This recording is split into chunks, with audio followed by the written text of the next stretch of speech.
Waouh, ça a l'air trop beau Majorque. J'ai vraiment trop envie d'y aller. Ouais, enfin, attends la fin de la vidéo avant de prendre tes billets, hein, ça va te calmer.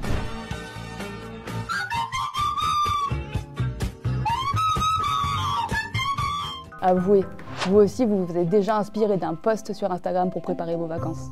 Spots de rêve, bonnes adresses, astuces de voyage, Instagram et TikTok regorgent d'idées pour vous aider à organiser vos vacances. Et ce n'est pas un hasard. TikTok France explique que 2/3 de ses utilisateurs formulent des requêtes liées au tourisme. Et ça, les influenceurs l'ont bien compris. Il y a toute une mise en scène du voyageur ou de la voyageuse qui fait que ça donne envie. Et donc le principe du selfie, c'est de dire regardez où je suis, regardez comme je suis beau, je suis belle là où je suis. Donc celui qui reçoit ça a envie de faire pareil, ou en tout cas de découvrir à son tour ces lieux-là. Sauf que ce n'est pas sans conséquence. Plusieurs sites touristiques devenus viraux sur les réseaux sociaux ont désormais une fréquentation incontrôlable. Et on le sait, le surtourisme nuit à l'environnement et aux conditions de vie des populations locales. C'est le cas à Bali, où le coût de la vie a augmenté et les infrastructures sont saturées.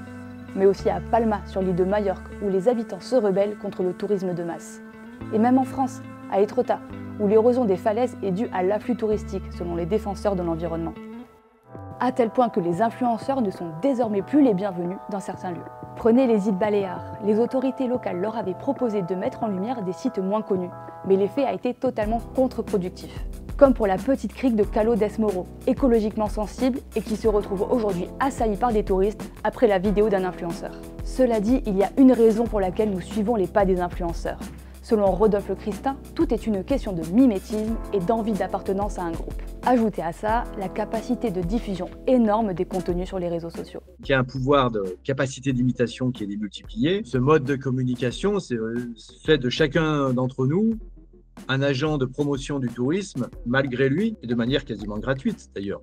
Je ne parle pas des influenceurs professionnels, hein, je parle des influenceurs que sont tous les gens qui partent et qui diffusent sur le réseau ce qu'ils voient, ce qu'ils font, presque minute après minute. Il y a une forme de surchauffe du récit dans ces publications-là. La France tente elle aussi de lutter contre la surfréquentation de certains sites touristiques.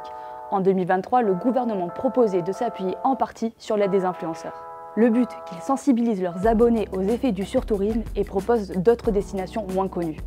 Exactement l'idée qu'avaient eu les Baléares avant de faire machine arrière.